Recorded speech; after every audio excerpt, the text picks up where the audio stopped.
అప్పుడు ఇది ఇంతకు మునుపు ఇది కర్మ భూమి, రోగాల భూమి, అన్ని దుఃఖాల భూమి. కానీ ఇప్పుడు దేవతా భూమి, అద్భుతమైనటువంటి భూమి, ఆనందభరితమైనటువంటి భూమి. అద్భుతమైన జ్ఞాన వాక్కులను పిరమిడ్ మాస్టర్స్ అందరూ ఇప్పుడు చెప్తున్నారు. ఎంతమంది పిరమిడ్ మాస్టర్స్ ఉన్నారండి? 1,45,000 కాదు. ఇప్పుడు ఏ 5 లక్షలు ఉన్నారు, 10 లక్షలు ఉన్నారు, 50 లక్షలు ఉన్నారో కూడా తెలియదు. కౌంటుకు రావట్లే. ఎవరెవరు ఎక్కడ చెప్పుకుంటున్నారో, ఏం చేస్తున్నారో కూడా మనకు తెలియదు. ఇంతమంది జ్ఞాన వాక్కులు ఏమైపోతాయో తెలుసా? ఎంతమంది ప్రతి ఒక్కరు తెలిసినా తెలియపోయినా ధ్యానం చెప్పని ప్రతి ఒక్కరిని నువ్వు వాళ్ళు కూర్చో ఆడు మాస్టర్ అవునో కాదో తెలియదు. You are a great grand master చెప్పు అంటారు, పంపిస్తారు అంతే. ఎందుకని? ఈ వాక్కులు ఏమైపోతాయి? సత్యవాక్కులు.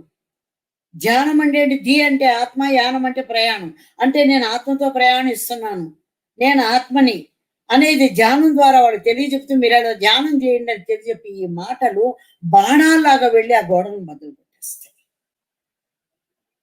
ఎక్కడెక్కడ ఎన్ని బ్లాక్లు ఉన్నాయి, ఆ బ్లాక్లన్నీ తెగిపోతాయి.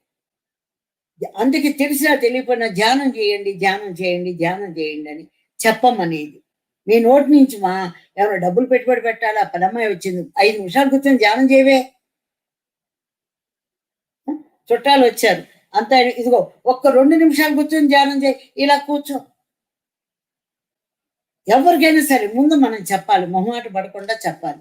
అదనమాట. అందుకని అద్భుతమైన జ్ఞాన వాక్కులను పిరమిడ్ మాస్టర్స్ అందరూ బాణాలుగా ప్రపంచం మీదకి వదులుతున్నారు. కాబట్టి మనమందరూ అద్భుతమైన సృష్టికి అడ్డుగోడలుగా అవ్వకూడదు. ఈ సృష్టి ఇంత అద్భుతంగా జరిగేదానికి మనం అడ్డుగోడలు అవ్వకూడదు. అడ్డుగోడలే మన సరికాని ఆలోచనలు, సరికాని మాటలు,